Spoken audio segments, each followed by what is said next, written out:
Hi friends, மீன் குழம்பு செய்யறதுக்கு ஒரு கடாயில் 2 டேபிள் ஸ்பூன் அளவு நல்லெண்ணெய் ஆட் பண்ணிக்கோங்க. அது கூட கொஞ்சமாக கடுகு ஆட் பண்ணிக்கோங்க. பிடிச்சதும் கொஞ்சமாக வெந்தயம் ஆட் பண்ணிக்கோங்க. சின்ன வெங்காயம் ஆட் பண்ணிக்கோங்க. பூண்டு ஆட் பண்ணிக்கோங்க. பச்சை மிளகாய் ஆட் பண்ணிக்கோங்க. கருவேப்பிலை ஆட் பண்ணிக்கோங்க.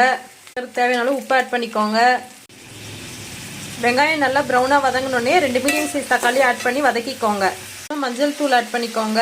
தக்காளி நல்லா மசிஞ்சதும் சாம்பார் தூள் மல்லித்தூள் ஆட் பண்ணிக்கோங்க. தண்ணி ஆட் பண்ணிக்கோங்க மசாலா கரிஞ்சிடாமல் இருக்கிறதுக்கு. ஒரு பெரிய லெமன் சைஸ் அளவு புளியை கரைச்சி எடுத்து வச்சுருக்கேன், அதை ஆட் பண்ணிக்கோங்க. 1 டம்ளர் அளவு தண்ணி எடுத்து வச்சுருக்கேன், அதை ஆட் பண்ணிக்கோங்க. அளவு உப்பு ஆட் பண்ணிக்கோங்க. நல்லா கொதிக்க விடுங்க. இப்போ குழம்பு லைட்டாக திக்காக இருக்குது, இன்னும் கொஞ்சம் கொதிக்க விடுங்க. குழம்பு நல்லா கொதிச்சிருச்சு, மீனை இதில் ஆட் பண்ணிக்கலாம்.